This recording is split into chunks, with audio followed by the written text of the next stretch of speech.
Since childhood मेरी literal next door वाली girl और हमारी स्कूल की अनडिस्प्यूटेड ब्यूटी क्वीन मुझसे शादी के लिए रो रो कर रिक्वेस्ट करती रहती थी। लेकिन वक्त के साथ साथ बदल जाते हैं। उसने आसानी से हमारा फॉरएवर एंड ऑलवेज वाला चाइल्डहुड प्रॉमिस भुला दिया। इसकी बजाय उसने मुझसे मुंह मोड़ लिया और किसी रैंडम ब्लॉन्ड पंख के प्यार में पागल हो गई। उनकी पहली मुलाकात से ही उसने अपने बाल डाई कर लिए और क्लासेस को भी स्किप करना शुरू कर दिया। वो उसके साथ शेडी बार्स में जाती थी। क्लासेस स्किप होने की वजह से उसके ग्रेड्स तो जैसा जमीन में ही गिर गए। चाहे मैंने कितनी भी कोशिश की उसे समझाने को, उसे वापस लाने को, वो बिल्कुल नहीं मानी। आखिर में उन दोनों के दरमियान एक बड़ी लड़ाई के दौरान मैंने अपना जिस्म आगे कर दिया ताकि उस ब्लेड को रोक सकूं जो उस ब्लॉन्ड ने सीधा उस पर फेंका था। लेकिन जब मैं हॉस्पिटल में जख्मी हालत में अपनी आखिरी सांसें ले रहा था, क्लोई ने उल्टा मुझे ही दोष दिया। उसने मुझे से नफरत भरी नजर से देखा और कहा कि उसके प्रीशियस बॉयफ्रेंड के जेल जाने की वजह मैं हूँ। और इस धोखे का कड़वा जहर निगल कर मैंने अपनी आंखें बंद कर ली। जब दोबारा खोली मैं खुद को उसी दिन पर वापस पाया। वो दिन जब क्लोई ने पहली बार उसके साथ क्लास स्किप की थी। उसकी साफ लेकिन थोड़ी सी इंटाइटलमेंट वाली आवाज ने मुझे रैली में वापस खींच लिया। मैक, क्या सोच रहे हो? जल्दी करो और मेरा ब्रेकफास्ट दो। मैंने अपने हाथ में ब्रेकफास्ट बैग की तरफ देखा, मगर मैं जरा भी नहीं हिला। अगले ही पल मेरे हाथों पर एक अजीब सी मुस्कुराहट थी। ऐसी मुस्कुराहट जो बहुत कुछ छुपा रही थी। किसने कहा कि ये ब्रेकफास्ट तुम्हारे लिए है? क्या तुम वाकई सोचती हो कि तुम इसकी हकदार हो? मेरी आवाज़ में आज़ादी का एहसास भी था और तीखी सार्केज्म भी थी। कलोई जम सी गई। उसने कभी मुझे इससे पहले लहजे में बात करते नहीं सुना था। ऐसा लग रहा था मैं बिल्कुल बदल गया हूँ। मेरी पिछली ज़िंदगी में इसी दिन उसने मुझसे ब्रेकफास्ट लिया और चढ़ के साथ स्कूल बंक किया। उसके बाद वो धीरे धीरे गिरते चली गई। चाहे मैं कितनी भी कोशिश करता वो नहीं मानी। छड़ के प्यार में मैं इंटरफेयर में घुस गया और बदला लेना शुरू कर दिया। उसने अपने लोगों को कहा कि वो मुझसे बदला लें, मेरी बुक्स फाड़ दी और ये अफवाह फैला दी कि मैं एग्ज़ाम में चीटिंग करता हूँ। इस सब की वजह से मेरे ग्रेड्स भी तबाह हो गए। मैं एक लेवी स्कूल लेवल में जाना चाहता था, लेकिन उसकी वजह से मैं एक एवरेज से सेकंड रेट स्कूल में चला गया। अभी मेरी बात सुनकर क्लासमेट हैरानी से मुझे देख रहा था।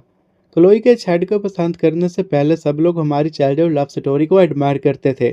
किसी ने नहीं सोचा था कि वो आखिर में ब्लॉन्ड डिलिंक्विस्ट को चूज करेगी। लोगों की नज़रों को महसूस करके क्लोई, मैक, तुम्हें पता भी है तुम क्या कह रहे हो? जैसे ही उसने बात खत्म की उसके फ़ोन डिंग के साथ वाइब्रेट हुआ। मुझे पता था छठ का मैसेज होगा। वाकई मैसेज पढ़कर उसके चेहरे पर खुशी आ गई। उसने मुझसे घूर करके देखा। मैक, आज मेरा मूड अच्छा है इसलिए मैं तुमसे बहस नहीं करूँगी। मैं थोड़ा देर के लिए बाहर जा रही हूँ, टीचर्स को मैनेज कर लेना, ओके? ये कहकर वो क्लास से बाहर निकलने लगी, लेकिन मैंने उसे रोक लिया। क्लोई, तुम्हारे एक दिन देता हूँ कि तुम मेरे 3,000 बक्स वापस करो। क्या?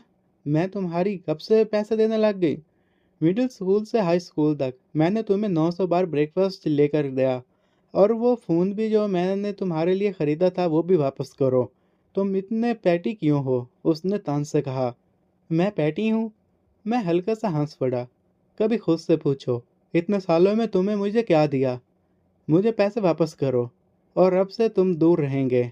मेरा सिम्प सा एरा ख़त्म हो चुका है।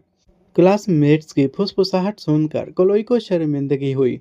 ठीक है, मैं पैसे वापस कर दूंगी। हम ख़त्म। उसका ख़ानदान अमीर था, उसे कभी पैसों की कमी नहीं है। लेकिन कुछ दिनों में ही छठ को खुश करने के लिए उसने उसके लिए नया फ़ोन और बाइक खरीद ली थी। मुझे पैसे वापस करने का मतलब था कि उसके पास कुछ भी नहीं बचेगा। फिर भी अपनी इज्जत बचाने के लिए उसने पैसे ट्रांसफ़र कर दिए। क्लोई के जाने के बाद मैंने क्लास को देखा और अचानक एक अजीब बात महसूस की। मेरी मेमोरी फोटोग्राफर लेवल तक पहुंच चुकी थी। मुझे हर क्लासमेट का नाम और उस किताब याद थी जो मैंने कभी पढ़ी थी। क्या ये रीबर्थ का चीट कोड है? मैंने खुद से मुस्कुराते हुए सोचा। ज़िंदगी दोबारा मिल गई है। मैं किसी का भी डोरमेट बनने से इनकार करता हूँ। अपनी पिछली ज़िंदगी की यादों को यूज़ करते हुए मैं छठ की रेपुटेशन को बर्बाद करूँगा और कलोई का पछतावे के साथ जीना पड़ेगा। बाहर क्लोई गुस्से में। मैं सिर्फ थोड़ी देर फन के लिए बाहर गई थी, क्या ज़रूरत थी इतने सीन बनाने की? क्लोई, चलो। एक ब्लॉन्ड लड़का जो बिल्कुल डेलिकेट लग रहा था लेकिन हैंडसम भी था। उसके पास आया। सबके लिए वो रेड फ्लैग था, लेकिन क्लोई के लिए परफेक्ट प्रिंस। वो मुस्कुराकर उसके साथ स्कूल से बाहर चला गया। क्लासरूम में वापस हाई हील्स की आवाज़ हॉलवे में गूंज रही थी। वो मिस टर्नर थी, हमारी होमरूम टीचर। उन्होंने रूम स्कैन किया और क्लोई की खाली सीट पर नज़र रुक गई। उन्होंने भौहें सिरकाईं और सीधा मुझे देखा। मैक, मेरे ऑफिस में आओ, बाकी सब सेल्फ स्टडी करो। मैं उठने ही वाला था कि मेरा फ़ोन पिंग हुआ। मैंने देखा क्लोई ने सोशल मीडिया पर अभी अभी एक फ़ोटो अपडेट किया था। वो मोटरसाइकिल के पीछे बैठी हुई थी। उसके बाल हवा में उड़ रहे थे और उसके बाजू पर ब्लॉन्ड लड़के की कमर के मजबूती से पकड़े हुए थे। वो ऐसे मुस्कुरा रही थी जैसे उसने लॉटरी जीत ली हो। उस तस्वीर को देखकर मुझे बिल्कुल भी हार्ट ब्रेक महसूस नहीं हुआ। सच कहूँ तो मुझे ये सब बहुत फ़नी लगा। जब से उसके पास फ़ोन आया था, मैं कभी भी उसकी फ़ीड पर नज़र नहीं आया। लेकिन छड सिर्फ़ कुछ दिनों में ही वो वहाँ था। मैं हल्का सा मुस्कुराया, उसकी पोस्ट को लाइक किया, उसे अपनी चैट लिस्ट से अनपिन किया और डू नॉट डिस्टर्ब पर डायल कर दिया। आखिर जान छूटी। मैं रोड मेन रोड पर मोटरसाइकिल का इंजन ज़ोर से गिरा था। छड और उसके दोस्त तेजी से रोड पर दौड़ रहे थे। उसके दोस्त क्लोई के देखकर मजाक करने लगे। छड, भाभी बहुत खूबसूरत है। ऐसी लड़की मिल जाए तो कल मरना भी मंजूर है। उनकी तारीफ सुनकर छड का ईगो आसमान तक पहुंच गया। उसे लोगों की तारीफ पसंद थी। क्लोई को गर्लफ्रेंड बनाना असल में सिर्फ एक ट्रॉफी था ताकि वो अपने दोस्तों को दिखा सके। लेकिन इस वक्त क्लोई उतनी एंजॉय नहीं कर रही थी जितना वो लोग कर रहे थे। पहली बार इतनी स्पीड और एड्रेनालाइन महसूस करते हुए उसकी एक्साइटमेंट जल्दी ही डर में बदल गई। स्पीडोमीटर के नंबर बढ़ते जा रहे थे और इससे वो कांपने लगी। छठ, तुम बहुत तेज चला रहे हो। छठ जोर से हंसा। तेज? अभी तुम मेरी असली स्पीड देखी ही नहीं। और ये कहकर उसने स्पीड बढ़ा ली। ठंडी हवा उसके कानों में से चीखने लगी और उसका डर भी बढ़ गया। उसकी आंखें लाल हो गईं। पता नहीं क्यों उसके जहन में मेरी तस्वीर आ गई। बेख्याली में उसने अपना मैसेजिंग ऐप खोला, शायद मुझे मैसेज करने के लिए कि ताकि मैं उसे ले जाऊं। लेकिन फ़ोन खोलते ही उसने देखा कि मैंने उसकी पोस्ट लाइक की है। क्लोई रुक सी गई। वो समझ नहीं पा रही थी कि मैं क्या सोच रहा हूँ। कुछ देर सोचने के बाद उसने तेज़ हवा के दरमियान कुछ अल्फाज टाइप किए। मैक, सुबह वाली बात को मैं तुम्हें ब्लेम नहीं करती। क्या तुम आकर मुझे ले जा सकते हो? मैसेज सेंड हो गया लेकिन कोई रिप्लाई नहीं आया। क्लोई की गहरी मायूसी महसूस हुई। पहले मैं उसे सेकंड में रिप्लाई करता था, अब क्या हो गया? हवा और तेज़ हो गई। मंजर धुंधला सा लगने लगा। उसकी आंखों में आंसू बाहर आए। उसने एक वॉइस नोट भेजा, मैक प्लीज़ रिप्लाई करो, मुझे बहुत डर लग रहा है। छड़ ने पीछे से मुड़कर उसकी हालत देखी और थोड़ा नरम पड़ गया। उसने स्पीड कम कर ली लेकिन उसी वक्त अचानक से उसके फ्रंट टायर के नीचे एक पत्थर आ गया। कोशिश के बावजूद मोटरसाइकिल फिसल गया और क्रैश हो गई। क्लोई जोर से चीखी। जब वो जमीन पर पड़ी पड़ी बुरी तरह गिरी। उसका घुटना बुरी तरह घिस गया और फौरन खून निकल आया। वो दर्द में वहाँ बैठी थी, लेकिन जब उसने ऊपर देखा तो छड उसे चेक करने नहीं आया। वो पहले अपनी मोटरसाइकिल उठाना चाह रहा था। उसका दिल मायूसी और गुस्से से भर गया। सिर्फ तब जब उसने कंफर्म कर लिया कि बाइक ज़्यादा डैमेज नहीं हुई और उस दोस्तों को याद दिलाया, छड ने आखिर क्लोई की तरफ देखा। उसकी हालत देखकर वो घबरा गया। बेब, तुम ठीक हो? क्लोई के चेहरे पर आंसू बह रहे थे। उसने उसे इग्नोर कर दिया। छड ने जल्दी जल्दी माफ़ी मांगी। उसकी मीठी मीठी बातें और हैंडसम चेहरा देखकर उसकी मायूसी थोड़ी कम हुई। मेरा घुटना बहुत दर्द कर रहा है। मैं अब इस पर नहीं बैठना चाहती। मुझे स्कूल वापस ले चलो। छड ने गिल्ट महसूस करते हुए उसे उठाया। मेरी गलती है। मैं तुम्हें फ़ौरन स्कूल नर्स के पास ले जाता हूँ। इधर मैं मिस्टर टर्नर के ऑफिस में गया था। मैक, मुझे तुमसे बात करनी है, उन्होंने कहा। मिस टर्नर, क्या आप क्लोई के बारे में है? मैंने सीधा पूछा। तुम बहुत तेज़ हो। मुझे पता चला है कि उसने आज क्लास स्किप की। क्या ये सच है? मैंने सर हिला दिया। क्लोई में बहुत पोटेंशियल है। मैं नहीं चाहती कि वो बेकार टीनेज ड्रामा की वजह से अपना फ्यूचर ख़राब करे। तुम दोनों क्लोज इसलिए मैं चाहती हूँ कि तुम उसे समझाओ। मैंने बिल्कुल न्यूट्रल रहकर जवाब दिया। टीचर, आपको पता है वो क्यों गई? वो अब किसी की नहीं सुनेगी। और वैसे भी ये उसका अपना फैसला है। अब मुझे उसके मामले में कोई इंटरेस्ट नहीं। मेरी पिछली ज़िंदगी में मैंने अपनी जान देकर भी साबित कर दिया था कि मैं उसे बदल नहीं सकता। मिस्टर टर्नर थोड़ी मायूस हो गई, लेकिन समझ गई। धोखा लगना दुख देता है, कौन नहीं अपसेट होगा। उन्होंने सांस भरी, बात खत्म की और मुझे एग्जाम पर फोकस करने का कहा। फिर उन्होंने एक बात बताई। हाल ही में ऑस्ट्रिया से एक स्टूडेंट तुम्हारी साइंस क्लास में ट्रांसफ़र हो रही है, उसकी मदद करना, ठीक है? मैं थोड़ा हैरान हुआ, मेरी पिछली ज़िंदगी में कोई ट्रांसफ़र स्टूडेंट नहीं था। फिर भी मैंने सर हिला दिया। मैं क्लास में वापस आया, बेल बज चुकी थी। अभी मैं बैठा ही था कि विवियन, जो क्लोई का बेस्ट फ्रेंड थी, दौड़ती हुई मेरे पास आई। हमारा रिश्ता कभी अच्छा नहीं रहा। मेरी पिछली ज़िंदगी में जो भी क्लोई के लिए कुछ करता, विवियन हमेशा बीच में रुकावट बनती। अब वो परेशान लग रही थी। मैक, क्या तुमने क्लोई को देखा है? मुझे वो कहीं नहीं मिल रही। मैं हंस पड़ा। विवियन, क्या तुम्हारा आईक्यू रूम टेम्परेचर गोल्डफिश जैसा है? क्या मैं उसका बाप हूँ? मुझे कैसे पता होगा कि वो कहाँ गई? विवियन शॉक में रह गई। उसने कभी एक्सपेक्ट नहीं किया था कि मैं उसे कभी भी ऐसा जवाब दूंगा। मेरा डेस्कमेट हैरी बोला, तुम उसकी बेस्ट फ्रेंड हो और तुम्हें ये भी नहीं पता कि वो आज स्कूल स्किप कर गई। तुम मैक को क्यों तंग कर रही हो? पता चला विवियन आज लेट आई और पूरा ड्रामा मिस कर गई थी। एक स्टूडेंट ने उसे सब बता दिया। कहानी सुनकर विवियन ने मेरी तरफ देखा। अगर तुम मैक, ये ज़रूर इसलिए हुआ कि तुमने उसे ब्रेकफास्ट नहीं दिया। तुमने उसे उदास कर दिया, इसलिए वो बंक कर गई। मैं हल्का सा स्मिर किया। जैसे मैंने कहा, ज़ीरो ब्रेन सेल्स। मैं उससे रिश्ता ख़त्म कर चुका हूँ। वो ब्रेकफास्ट खाए या मिट्टी, मुझे इससे फ़र्क नहीं पड़ता। इतने में टीचर क्लास में आ गया। विवियन ने मुझे जलील नज़रों से देखा और जल्दी से अपने क्लास में वापस चली गई। हैरी ने मेरे कंधे पर हाथ रखा। उसकी बातों को दिल पर मत लो। अपना डिसीजन पर स्ट्रॉन्ग रहो। मेरी पिछली ज़िंदगी में भी हैरी ने क्लोई की असली फितरत जल्दी समझ ली थी और हमेशा मुझे वार्न करता रहता था कि उससे दूर रहूं। जब मैं एग्ज़ाम में फ़ेल हुआ था, तो उसने ही मेरी मदद की थी। उसे सच में डर था कि मैं फिर से सिंप बन जाऊंगा। मैंने सर हिला दिया। मुझे उसके बारे में कुछ नहीं पता और ना ही मुझे परवाह है। आइंदा उसका ज़िक्र मत करना। ये सुनकर हैरी के चेहरे पर सुकून आ गया, जैसे उसके दिल से बोझ उतर गया हो। मैंने अपनी नोटबुक निकाली और एक वेब नोवेल लिखना शुरू कर दिया। साल था 2012। वेब नॉवेल्स का गोल्डन एरा। सुबह बाहर सोचने के बाद मैंने डिसीजन लिया कि मैं अपनी पहली बुक लिखूंगा, द फ्लॉलेस रियाम। मेरी पिछली ज़िंदगी का एक मास्टरपीस, जिस पर एनिमे अडेप्टेशन भी बन सकती थी। मेरी फोटोग्राफर मेमोरी की वजह से मुझे हर कॉमा तक याद था। मुझे बस एक ह्यूमन प्रिंटर की तरह लिखना था। पीरियड के एंड तक मैंने पहला चैप्टर कंप्लीट कर लिया। अब बस घर जाकर अपलोड करना था। अचानक विवियन की दोबारा सुनाई दी। मैक, क्लोई को चोट लग गई, उसे सीट तक ले जाओ। मैंने बाम चढ़ाते हुए दरवाजे की तरफ देखा। विवियन क्लोई को सहारा देकर ला रही थी। क्लोई का चेहरा बिल्कुल पीला पड़ चुका था। पहली बार बंक किया और सीधा इंजर्ड हो गई। क्लास से मुझे बिल्कुल सीधा बैठा देखकर विवियन ने पाँव पटका। मैक, तुम हद कर रहे हो, वो हर्ट है और तुम्हें परवाह भी नहीं। क्लोई का चेहरा और ज़्यादा सफ़ेद हो गया। उसने मेरी तरफ देखा। उसकी आवाज़ कांप रही थी। मैक, क्या तुम्हें अब मेरी बिल्कुल परवाह नहीं?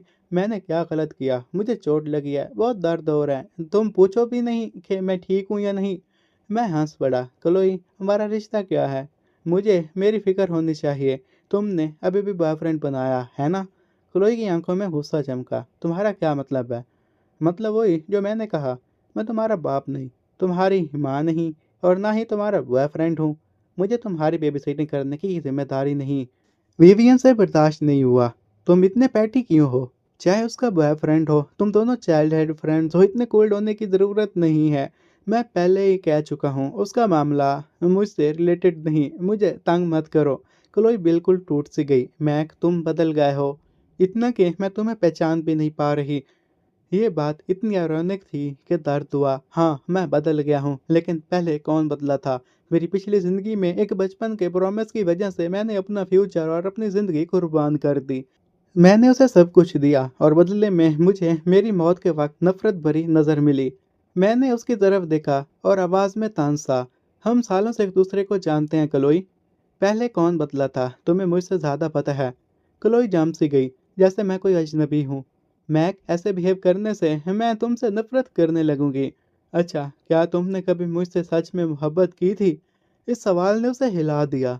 शायद कभी थोड़ी सी की हो, लेकिन वो उस मैक को पसंद करती थी जो टॉपर था और उसका लॉयल पर्सनल बटरल था। वो सर झटका और खामोश हो गई। विवियन ने उसे सीट तक बिठाया। क्लोई, वो बस बैठी हो रही है और अब हमें उसकी परवाह नहीं करनी। क्लोई धीरे से बैठी। उसके घुटने का दर्द फिर से उभर आया। अचानक विवियन चीखी, ओह नो! मैं नर्स से मेडिसिन लेना भूल गई। पीछे बैठा एक लड़का फौरन खड़ा हो गया। क्लोई, मैं ले आता हूँ। स्कूल ब्यूटी होने की वजह से क्लोई के पास कभी ऐसे लड़कों की कमी नहीं थी जो उसके लिए काम करें। उसने उस लड़के को देखा। उसे उसका नाम भी याद नहीं था, लेकिन मुझे जलन दिलाने के लिए उसने ज़बरदस्त सी मीठी मुस्कुराहट दी। Thank you.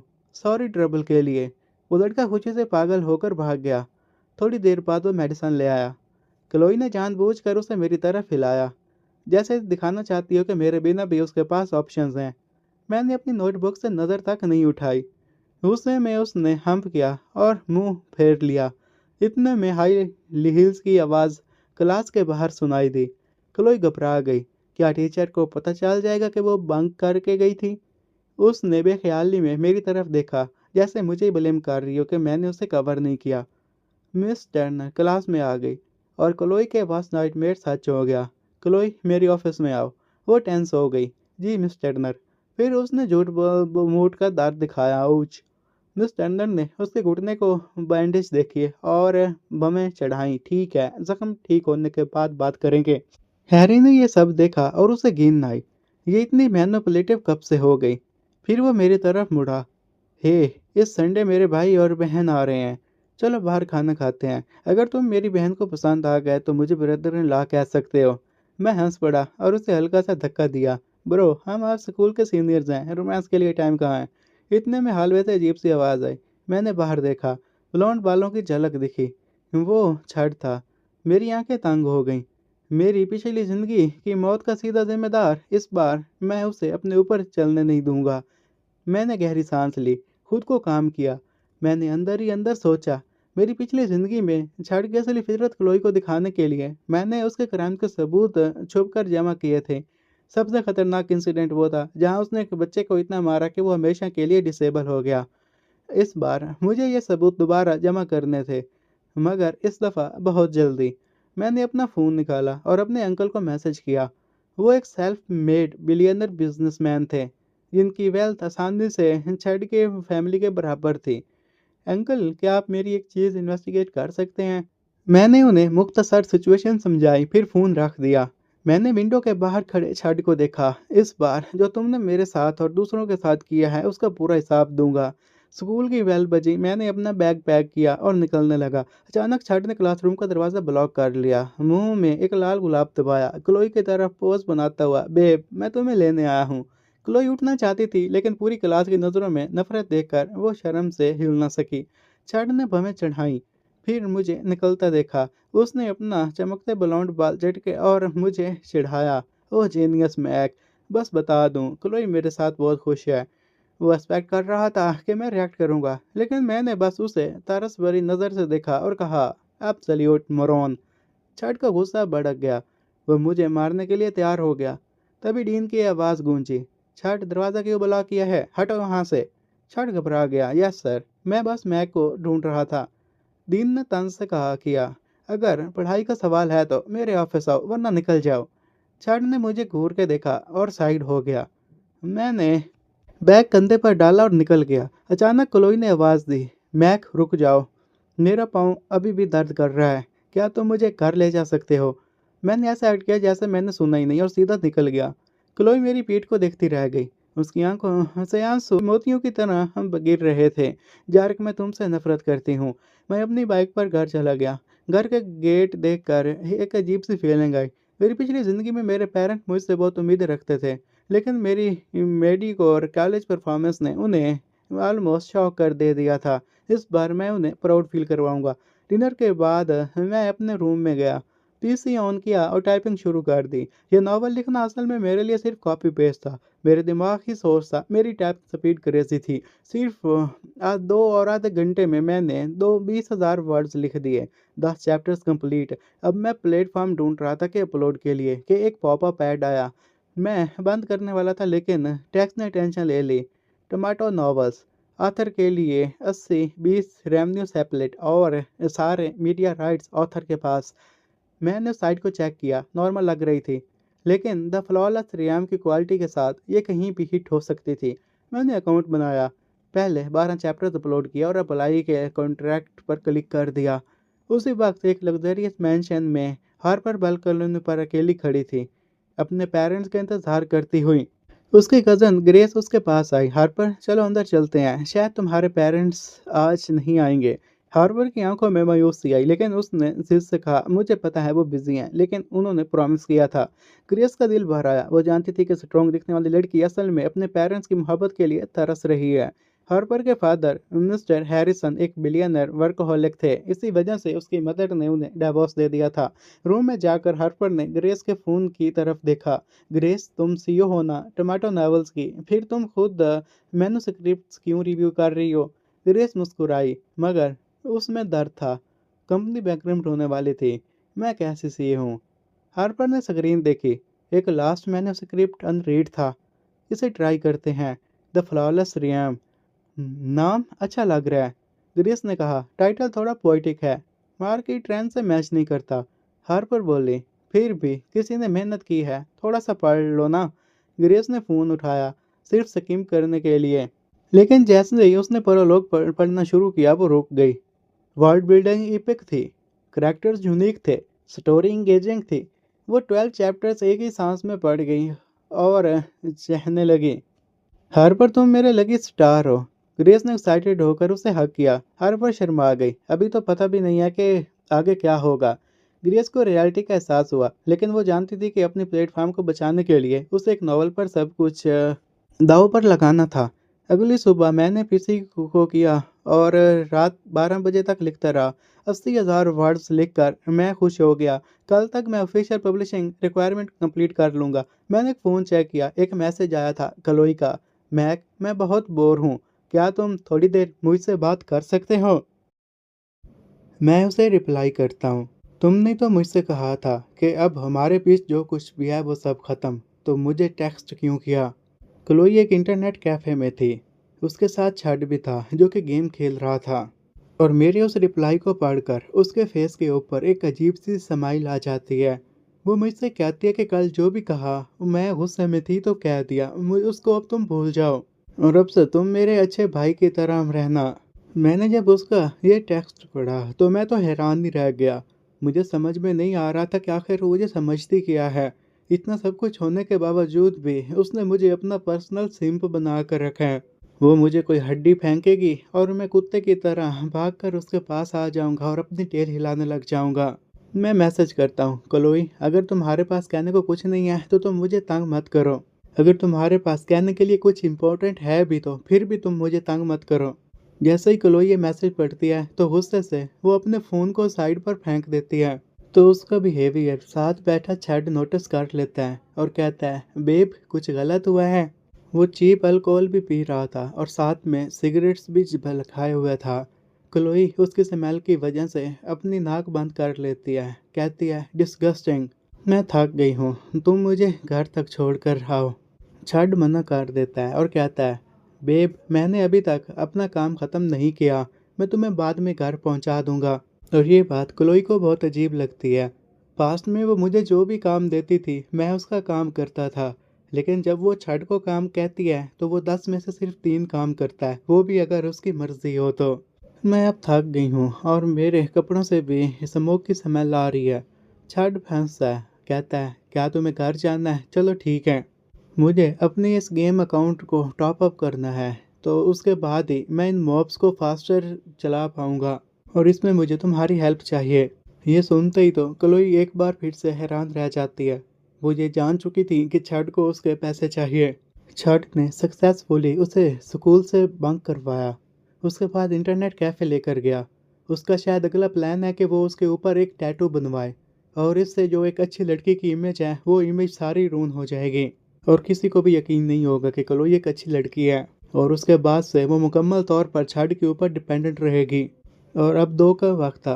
क्लोई की आंख खुलती है तो देखती है कि छड भी कीबोर्ड के ऊपर सर रख के सोया हुआ है। ये देखते ही उसे बहुत बुरा लगता है। उसने तो कहा था कि गेम ख़त्म करने के बाद वो मुझे घर छोड़ेगा। और ऊपर से स्मोकिंग की स्मेल भी अजीब लग रही है। तो वो तभी इंटरनेट कैफ़े से बाहर आ जाती है और फिर फैंसी होटल चली गई थी। जब वो अपना कार्ड को स्वाइप करती है तो उसे पता चलता है कि वो डिक्लाइन हो चुका है, उसमें पैसे नहीं थे। रिसेप्शनिस्ट उसे पोलाइट मैनर से बता रही थी और सारी चीज़ों को एक्सप्लेन करती है, और तब से ही क्लोई का फेस तो रेड हो गया था। अगर मैक उसे पैसे पे करने के लिए ना कहता तो इस वक्त उसके पास पैसे होते, और उसके पास अब इतने पैसे नहीं थे कि वो एक रूम को बुक कर सके, और ऊपर से रात को 2 बज रहे थे। और इस वक्त अब वो किसे कॉल कर सकती है? वो फिर क्या अपने पेरेंट्स को कॉल करे? वो पेरेंट्स को झूठ बोलना चाहती थी। अगर सच बताती तो इससे वो एक्सपोज हो जाती। वो होटल से बाहर आ जाती है और एक जगह पर बैठकर रोना शुरू कर देती है। अगली मॉर्निंग हम हैरिसन मैंशन को देखते हैं। ग्रेस अब अपने सारी तवज्जो फ्लॉलेस रियाम की मार्केटिंग में लगाना चाहती थी, और वो जल्द से जल्द उसके ऑथर के साथ कॉन्ट्रैक्ट साइन करना चाहती थी। लेकिन मैंने अभी तक लॉगिन नहीं किया था, इसलिए वो मेरे तक रीच आउट नहीं कर पा रहे थे। मीटिंग ख़त्म होने के बाद ग्रेस अपनी नेक को रब करती है और उसके बाद सेकंड फ्लोर की बालकनी पर आ गई थी। तभी उसकी नज़र हार्पर्स की लॉनली सेल आउट पर पड़ती है। हार्पर फिर मुड़ती है और कहती है, ग्रेस, मैं जो प्रॉमिस किया था उसके लिए बहुत बुरा लग रहा है। हर कोई अपने प्रोमिसेस को क्यों तोड़ देता है? ग्रेस उसके हेयर को जेंटली स्ट्रोक करती है। हो सकता है कि वो अपने काम में बिजी हो, और हो सकता है कि आज उसने अपना काम ख़त्म ना किया हो। Work work work, it's always work. उन्होंने कभी भी मेरे बारे में नहीं सोचा। हर बार रोते हुए अपने आंसू पोंछती है। मैं अब उनके रूल्स को और फॉलो नहीं कर सकती। ग्रेस, ये सच नहीं है कि अल्कोहल पीने के बाद हम सैडनेस को भूल सकते हैं। क्या तुम मुझे ले जाओगी? ग्रेस इससे कॉन्फ्लिक्टेड फील करती है। हार्पर, तुम्हारा आज बर्थडे है, तो अगर तुम रिबिलियस बनना चाहती हो तो ठीक है। जबकि दूसरी साइड मैं अपने 80,000 वर्ड के मैन्युस्क्रिप्ट को पढ़ रहा था। जब हैरी को कॉल आई थी तो मुझे पता चल गया था कि आज हमारे लिए एक प्लान है। मैं उसके साथ एक मीटिंग पॉइंट डिसाइड करता हूँ। और दूसरी तरफ हम स्टारलाइट बार के फ्रंट का सीन देखते हैं। क्लोई चढ़ के मोटरसाइकिल से नीचे उतरी थी, लेकिन अब उसे कल रात जो कुछ भी हुआ था सब कुछ याद था, और वह छड़ पर ज़्यादा यकीन नहीं करती थी। चैड उसे कहता है कि बेब, कल रात जो कुछ भी हुआ उसके लिए मुझे माफ़ करना।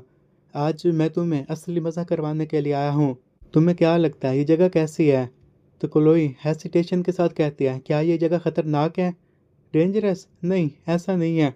वो तो उधर खड़े बातें कर रहे थे कि तभी साइड पर से एक ब्लैक रोल्स रॉयस आती है, और उसमें से हार्पर बाहर निकलती है। वो बहुत एक्साइटेड थी। उसके साथ ग्रेस भी थी। हार्पर, हमें लगता है कि हमें कहीं और जाना चाहिए। ग्रेस उसे सॉफ्टली सुजेस्ट करती है, लेकिन क्योंकि ये उसके फादर का बार था। ग्रेस जानती थी कि अगर उसके डैड को पता चल गया कि वो यहाँ ड्रिंक करने के लिए आई है तो उनसे वो सब संभाला न जाएगा। लेकिन हार्पर ऐसा बिहेव करती है कि उसने ग्रेस की कोई बात नहीं सुनी और ग्रेस को भी अपने साथ बार में लेकर जाती है। बार मैनेजर जैसे ही उनको देखता है तो कहता है कि मिस, आप यहाँ क्या कर रही हैं? तो मैं बताती हूँ, तुम परेशान मत हो, तुम्हारे डैड इसके लिए ब्लेम नहीं करेंगे। ग्रेस आगे बढ़ती है और मैनेजर के कान में कुछ कुछ फंसाती है। तुम अंकल को कुछ भी मत बताना, मैं इसने पहले कभी भी ड्रिंक नहीं पी, तो तुम्हें पता है कि तुम्हें क्या करना है। मैनेजर ये सुनते ही फिर अपने स्वेट को साफ करता है और फिर गुस्से से कहता है, चलो ठीक है। थोड़ी देर के बाद ही वो फिर एक फ्रूटी कॉकटेल लेकर आया था और हार्पर को पेश करता है। हार्पर उसका टेस्ट लेना चाहती थी तो इसलिए एक सिप लेती है। वो 6 अलग अलग जूसेस से बनाया गया था और उसमें थोड़ी बहुत सी अल्कोहल थी, और उसे पीते साथ ही उसके चीक्स तो फ्लश करने लग जाते हैं। ग्रेस अजीब सी नज़रों से मैनेजर को देखती है, तो मैनेजर भी उसे इशारे से समझा देता है कि इसमें मैंने अल्कोहल की मात्रा बहुत ही कम रखी है। और तभी हार्पर फिर पूरा का पूरा गिलास चटक जाती है, और उसके बाद ही उसकी आंखों से अब आंसू बाहर आना शुरू हो गए थे। उसके सिर्फ एक ही विश थी कि उसके पेरेंट्स एक दिन उसके साथ गुजारे, लेकिन ऐसा कभी भी नहीं हो पा रहा था। अब तो वो रोना शुरू कर देती है, जैसा कि सालों का गम उसके अंदर छुपा हुआ था। ये देखते ही मैनेजर तो पैनिक कर जाता है और मिस्टर हैरिसन को कॉल करता है, बॉस, मिस यहाँ है, और वो हार्ट ब्रोकन है और बार बार रोए जा रही है। तो दूसरी तरफ मिस्टर हैरिसन की वॉइस ज़ोर से गूंजती है, क्या हार्पर वहाँ है? मैं अभी वहाँ आ रहा हूँ, तुम बस उसके ऊपर नज़र रखो। और तभी वो अपने ऑफिस से बाहर आ जाता है। जबकि बार में वेटर को फ्लैग डाउन करता है। क्या यही वो लॉन्ग आइलैंड आइस टी है? क्लोई भी ये सब देख रही थी, तो वो फिर छठ से पूछती है कि क्या तुमने मेरे लिए टी को ऑर्डर किया? तो वो कहता है कि हाँ, और मैं अपने लिए अल्कोहल मंगवाऊंगा। और वैसे भी मुझे नहीं लगता कि तुम अल्कोहल को हैंडल भी कर पाओगे। और इनकी इससे पहले कि ड्रिंक्स आती कि तभी एक मिडल एज्ड मैन आता है और उसकी आंखें हार्पर पर थीं। मैनेजर मिस्टर हैरिसन को देखते तो उसके पास आता है और वो काफ़ी घबराया हुआ था। तो मिस्टर हैरिसन उससे कहते हैं कि आज जो कुछ भी ड्रिंक पीने आया है मेरी तरफ से फ्री, और जल्दी से इस बार को क्लोज करो। मैनेजर सभी लोगों को ये बात जब बताता है तो सभी लोग खुश हो जाते हैं और उस बार को खाली कर देते हैं। लेकिन छड़ गुस्से में था। वो आज क्लोई को ड्रिंक पिलवाना चाहता था, लेकिन अब उसका प्लान पे चौपट हो गया था।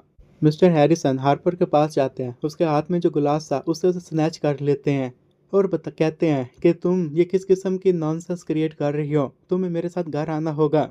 तो ग्रेस बीच में इंटरवेन करती है। अंकल, आज इसका बर्थडे है, ये आपका वेट कर रही थी और आंटी का भी। उनसे पूरा हफ्ता वेट किया लेकिन तुम दोनों ना आए। तो हार्पर अब कोल्डली नज़रों से फादर को देखती है और वो कहती है कि तुम इसे बॉदर मत करो, इसे मेरी कोई परवाह नहीं है। ग्रेस, तुम इसे जाने दो। मिस्टर हैरिसन तो जैसे जम से गए हो, क्योंकि उन्हें अपनी बेटी की बर्थडे ही नहीं याद थी। वो फिर उसका हाथ ग्रैब करता है। हार्पर, डैड गलत थे, मैंने अपने प्रॉमिस को तोड़ा। मुझे तुम्हारे ऊपर यकीन नहीं है, तुम सिर्फ अपने काम के ऊपर फोकस करते हो। और इसी के साथ ही वो अपना हाथ उनसे छुड़वा लेती है और दरवाजे की तरफ भाग जाती है। और ये तो लफ्ज़ मिस्टर हैरिसन को स्टैब कर जाते हैं, जैसा किसी नाइफ से उन्हें स्टैब कर दिया गया हो। उसे अपनी वाइफ की याद आती है और जब तक वो इस दुनिया में लौटते तब तक तो वो बाहर जा चुकी थी। और उसी मोमेंट मैं, हैरी और उसका भाई भी बार के बाहर आ जाते हैं। और मेरे हार्ट ब्रेक के बारे में बहन ने भी सुना था, तो वो मुझे चेयर अप करने के लिए लेकर आया था। लेकिन जब वो देखता है कि हर कोई बार से बाहर आ रहा है, तो हमें पता चलता है कि बार को जल्दी क्लोज कर दिया गया और हम भी उस जगह को छोड़कर जाने वाले थे कि तभी फिर मेरी नज़र छाड और क्लोई पर पड़ती है। क्लोई भी मुझे देख लेती है, लेकिन जो कुछ भी कल रात को हुआ था उसकी वजह से वो अभी भी शायद नाराज थी। मैं जानने लगता हूँ कि तभी एक लड़की आकर मेरी चेस्ट के साथ टकरा जाती है। मैं उस लड़की को देखता हूँ और कहता हूँ, तुम कहाँ जा रही हो और तुम रो क्यों रही हो? जब मैं उसकी आंखों से आंसू देखता हूँ तो फिर पूछता हूँ, तुम ठीक तो हो ना? तभी वो सुनते कि पीछे से कदमों की आवाज़ आ रही है। तो तभी वो मेरा हाथ ज़बरदस्ती पकड़ती है और कहती है, मैं तुम्हें पे करूँगी, तुम एक दिन के लिए मेरा बॉयफ्रेंड बनना होगा। मैं फ़ौरन मना कर देता हूँ, नहीं, ऐसा नहीं कर सकता, हो सकता है कि ये कोई स्कैम हो। मैं जानने लगता हूँ, तभी वो पीछे से मेरा हाथ पकड़कर कहती है, मैं तुम्हें 10,000 बक्स दूंगी, तुम्हें बस सिर्फ एक दिन के लिए मेरा बॉयफ्रेंड बनना होगा। अगर इतने पैसे काफ़ी नहीं हैं तो मुझसे को मैं तुम्हें और पैसे दूंगी। मैं फिर उसके कपड़ों को देखता हूँ, शायद वो कोई डिज़ाइनर के क्लॉथ्स है। तो इससे मैं समझ गया था कि ये लड़की अमीर है। तो मैं फिर 10 ग्रैंड के लिए तैयार हो गया था।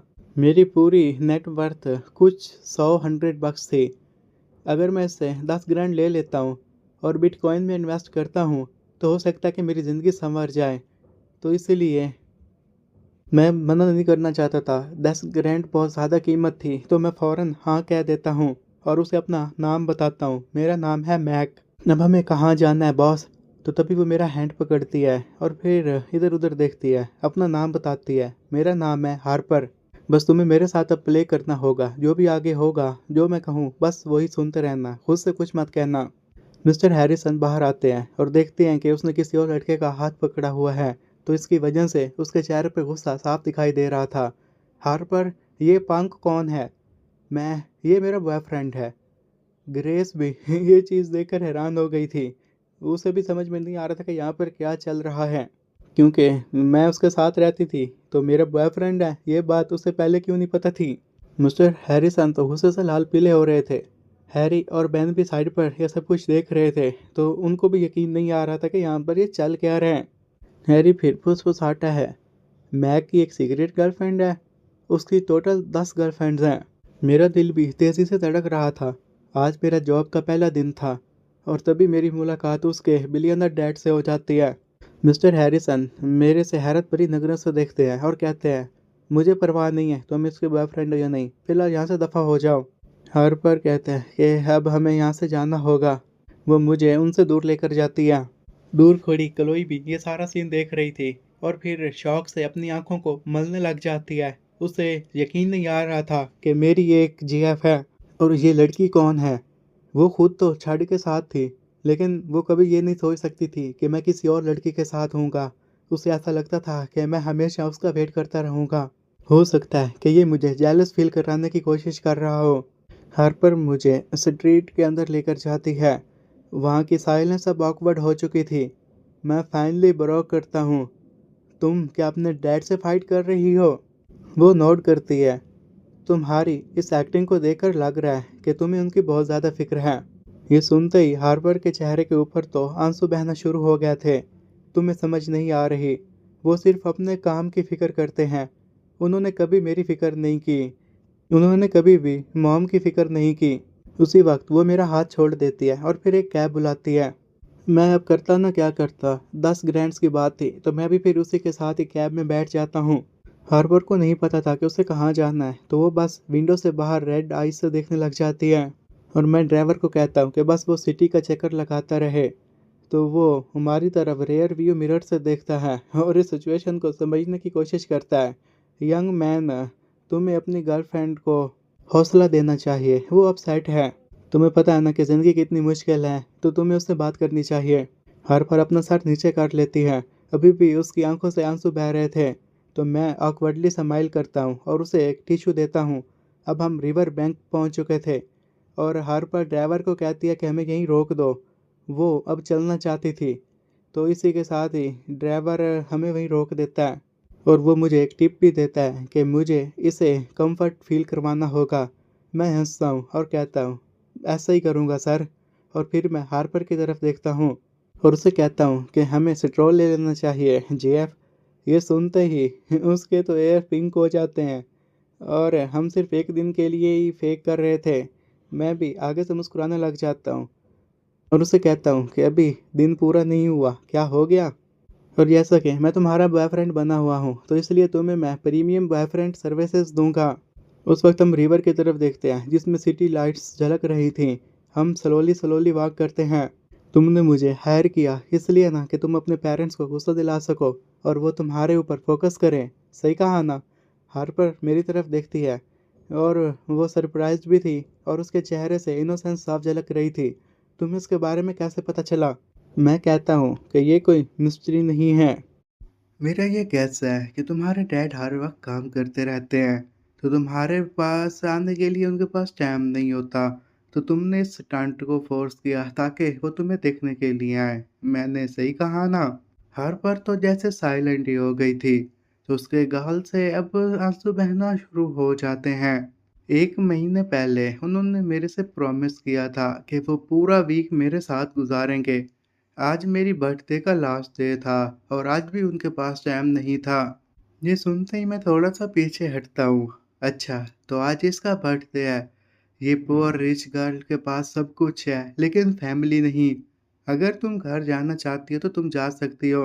मुझे उम्मीद है कि आज वो काम खत्म करके तुम्हारी बर्थडे पर ज़रूर आएंगे। तुमने जो भी ड्रामा रचाया, मेरे ख्याल में वो सभी तुमने फोर्सफुली किया था। तो मेरे ये लफ्ज़ उसके दिल को छू लेते हैं। तो वो फिर हेल्पलेस ही कहती है, इसके अलावा मैं और क्या करती? अगर मैं ये ना करती तो वो मुझे कॉल तक ना करते। तो घर आना तो दूर की बात है। और फिर वो मेरा हाथ पकड़ लेती है। मैक, हमें ऐसा क्या करना होगा कि उन्हें यकीन आ जाए कि हम सच में डेट कर रहे हैं? तो मैं तो ये सुनते ही मुस्कुराते हुए उसे देखने लग जाता हूँ। हमें बस खाना खाना है, चलना है, फ़ोटोज़ लेने हैं, मूवी देखना है। अब तुम ही बताओ कि तुम्हें कहाँ से स्टार्ट करना है, मेरी जीएफ? ये सुनते ही उसका दिल तेज़ी से धड़कने लग जाता है। उसके गाल तो जैसे लाल पड़ गए हों। मैंने मैंने कभी किसी को डेट नहीं किया। मुझे नहीं पता। अच्छा, तो तुम ये सब कुछ मेरे ऊपर छोड़ दो। मैं फिर रिवर की तरफ इशारा करता हूँ। एक सेल्फी लेता हूँ, उसे पोस्ट करता हूँ। ये अच्छा है ना? तो वो कहती है हाँ। फिर वो मेरे क्लोज़ होती है, स्माइल करती है। मैं कहता हूँ कि थोड़ा और क्लोज़ हो। अभी भी तुम फ्रेम से बाहर हो। पहले तो वो थोड़ा हेसिटेट करती है लेकिन बाद में इस रंग में ढल जाती है। जैसे फिर हम एक दूसरे के करीब होते हैं तो मैं अपनी फ़ोटो बना लेता हूँ। ये मोमेंट ऑकवर्ड था लेकिन स्वीट भी था। पर फिर फोटो की तरफ देखती है। वो शाय लग रही थी, लेकिन उसकी आंखों में अजीब ही चमक थी। वो फिर उसे जल्दी से वो सोशल मीडिया पर डाल देती है और फिर मुझे कहती है कि हम एक दूसरे को ऐड कर लेना चाहिए। मैं तुम्हें तुम्हारे पैसे भी दे दूंगी। मैं अपना फ़ोन बाहर निकालता हूँ। ओह माय स्वीट जीएफ, तुम्हें डर नहीं है कि मैं ये पैसे लेकर भाग सकता हूँ? तो वो अपना सर हिला देती है। मुझे तुम्हारे ऊपर यकीन है। तुम बुरे लड़कों की तरह नहीं हो।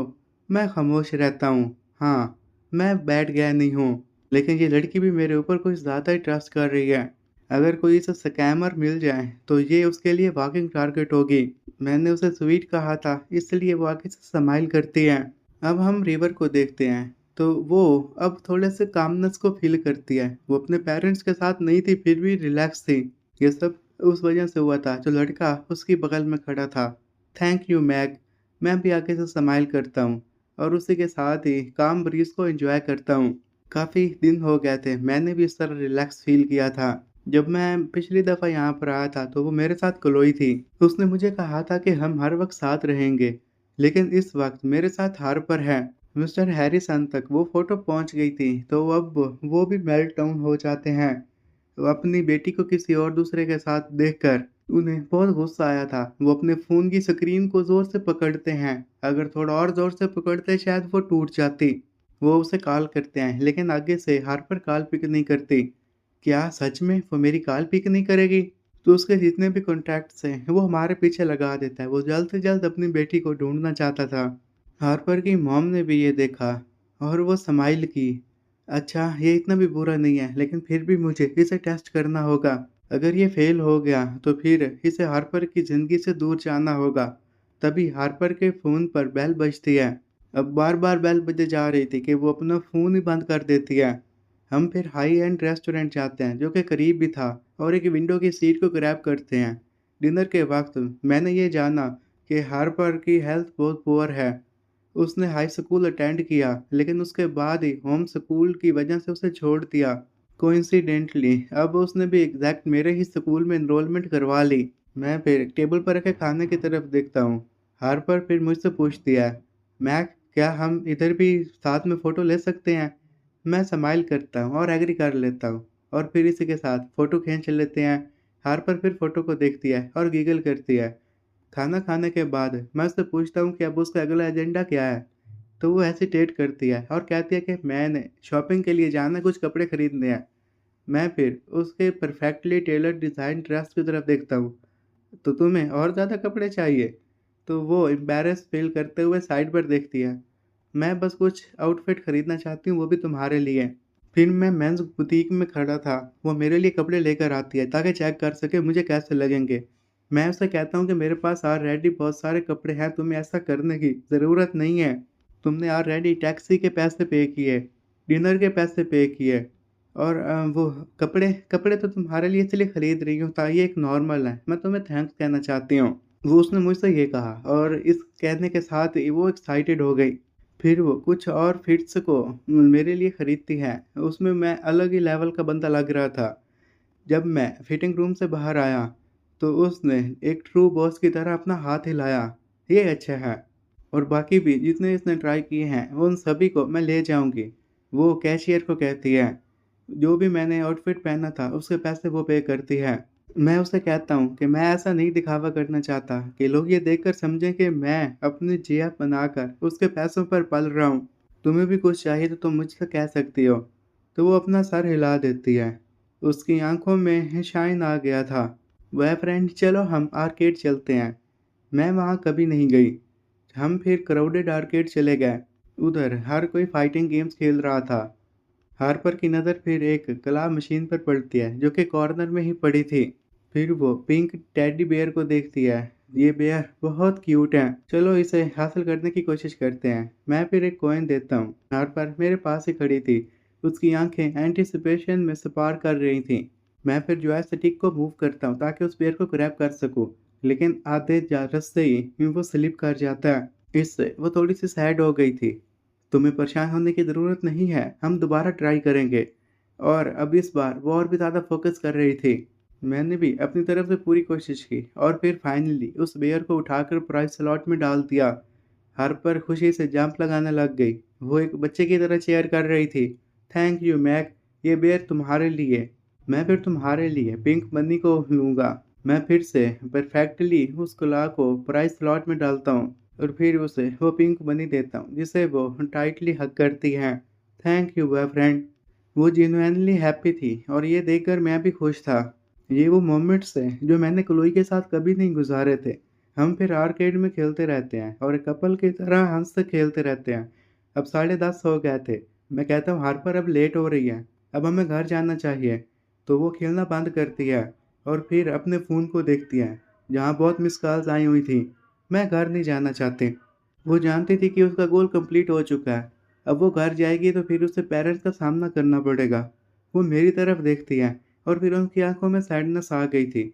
आज मेरा बर्थडे है। अगर मैं घर जाऊंगी तो मेरे लिए पार्टी होगी, सही कहा ना? यो हार्पर, तुम्हें इतना भी लॉकडाउन करने की ज़रूरत नहीं है। मैं फिर गोofy फेस बनाता हूँ और इसकी वजह से उसे हंसी आ जाती है। उसका फ़ोन दोबारा बजता है। इसके बाद उसकी कज़न थी ग्रेस। हार्पर अटेंड करती है। हार्पर, थैंक गॉड तुमने मेरी कॉल पिक की। तुम कहाँ हो? मैं तुम्हें लेने के लिए आ रही हूँ। हार्पर फिर उसे एड्रेस बताती है और फ़ोन काट देती है।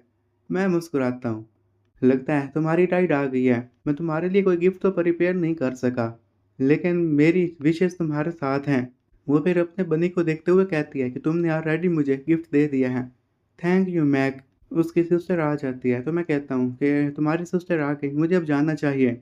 मैं जाने लगता हूँ तो वो पीछे से मुझे पुकारते हैं, बॉयफ्रेंड एक मिनट रुको तो सही, मैंने तो तुम्हारे पैसे नहीं दिए। हार्पर मेरे हाथ को ग्रैब करती है और वो नहीं चाहती थी कि मैं वहाँ से जाऊँ। मेरे पास शॉपिंग बैग्स थे और बेयर भी था। मैं उससे कहता हूँ इतने मेरे लिए काफ़ी है। वो बिल्कुल खामोश खड़ी थी और मुझे जाता हुआ देखती है। थोड़ी देर के बाद ही ग्रेस आ गई थी और देखती है कि हार्पर एक बनी को हग कर रही है। तो वो जल्दी से गाड़ी से बाहर आती है। हार्पर, तुम्हें पता है मैं तुम्हारे लिए कितनी परेशान थी। मैं ठीक हूँ ग्रेस। इस बनी को देखो, ये क्यूट नहीं है? तो ग्रेस को अब रिलीफ फील होता है। तुमने इसे विन किया? नहीं, मैक ने मेरे लिए विन किया। तो ग्रेस ये सुनते हैरान हो जाती है। हार्पर, तुम्हें पता है ना कि इस दुनिया में कितने बुरे लोग मौजूद हैं। तुम तो उस लड़के को जानती भी नहीं, उसकी इंटेंशंस क्या होगी। मैक एक अच्छा लड़का है। वो ओल्ड हाई स्कूल में भी था। वो बस चला गया। वो इतना दूर नहीं गया होगा। हम चलते हैं, हम जल्दी ही उसे कैचअप कर लेंगे। जबकि मैं उसे स्ट्रीट में वॉक कर रहा था, अपने प्लेटफॉर्म को चेक कर रहा था कि नॉवल के बारे में क्या। तभी मेरा ना जॉ ड्रॉप हो जाता है। उसमें तो रेड नोटिफिकेशंस आई हुई थी। एडिटर का मैसेज आया हुआ था कि मैं कॉन्ट्रैक्ट के लिए एलिजिबल हो गया हूँ। एक मिनट वेट, इन्होंने तो इसको मंडे को रिव्यू करना था ना। एडिटर इन चीफ ने अपना डायरेक्ट मैसेज के लिए कॉन्टैक्ट इन्फो मुझसे मांगी थी। ये बात तो मैं जान गया था कि फ्लॉलेस रियाम एक सर्टिफाइड बैंगर है। कोई भी टाइमलाइन क्यों ना हो, ये उसमें ज़रूर कामयाब होगा। ग्रेस भी हार्पर के साथ मुझे ढूंढने के लिए निकली हुई थी, लेकिन मैं उन्हें कहीं भी नहीं मिल पा रहा था। उन्हें लगता है कि मैं अब घर चला गया होऊंगा। तभी ग्रेस को कॉल आती है एडिटर इन चीफ की, क्योंकि मेरा उनके साथ कॉन्टैक्ट हो गया था और हमारे दरमियान जो भी बातचीत हुई थी वो एडिटर इन चीफ ग्रेस को सब कुछ बता देता है। ग्रेस जब फ़ोन पर एडिटर इन चीफ से बात कर रही थी, हार्पर उस वक्त 10,000 मेरे अकाउंट में ट्रांसफ़र करने में बिजी थी। इससे पहले कि ग्रेस उसे रोक पाती तब तक उसने मुझे वो पैसे सेंड कर दिए थे और तभी मुझे उसकी बेल सुनाई देती है। मेरी बगल में एक गाड़ी खड़ी होती है तो उसके जैसे शीशे नीचे आ रहे थे, मैं पूछता हूँ तुम कौन हो? तो वो एक कोल्ड सी लेडी थी। ये उसकी बात कर रहा था, ग्रेस की। और फिर तभी साइड पर हार्पर को देखता हूँ जो पैसेंजर सीट पर बैठी थी। मैक, हम दोबारा मिल गए। तो मैं भी आगे से ऑकवर्ड स्माइल देता हूँ। Hello ma'am. और उससे पूछता हूँ क्या आप हार्पर की मॉम हैं? मैंने ग्रेस को मैम कहा था, इसकी वजह से उसकी आंखें तो वाइट कर जाती हैं। क्या ये लड़का सच में मुझे ये बुला रहा है? लेकिन फिर भी वो अपने गुस्से पर काबू रखती है और कोल्डली मेरी तरफ देखते हुए कहती है, तुम मैक हो? मुझे बताओ कि तुम्हें क्या चाहिए जिसके बाद तुम मेरी सिस्टर को छोड़ दो। तो मैं ये सुनते ही कहता हूँ, अच्छा तो ये उसकी कज़न सिस्टर है जो कि मॉम बनने का बिहेव कर रही है। तो मेरे ज़हन में सभी के ड्रामा चलने लग जाते हैं जो मैंने देखे थे। लेकिन जैसा कि हार्पर ने मुझे 10 ग्रांड सेंड किए थे तो मुझे अब एक्ट पर फॉलो करना था। मैं उसकी मॉम को कोई भी फ्लॉज नहीं ढूंढने दे सकता था। मैं फिर उसकी डेड आइज में देखता हूँ। मेरी वॉइस अनवेवरिंग थी, मैम हार्पर और मैं प्यार करते हैं। नो मैटर कुछ भी हो, मैं उसे नहीं छोड़ूँगा। जब मैंने ये कहा तो ग्रेस फ़ोन में रिकॉर्डर ऑन करती है ताकि इन बातों को रिकॉर्ड कर सके। मैं तुम जैसों से कई से मिल चुकी हूँ जो कि यही प्यार का दावा करते हैं, लेकिन इन द एंड हर कोई स्कैमर ही निकलता है। लेकिन मेरी फीलिंग हार्पर के लिए सच्ची हैं।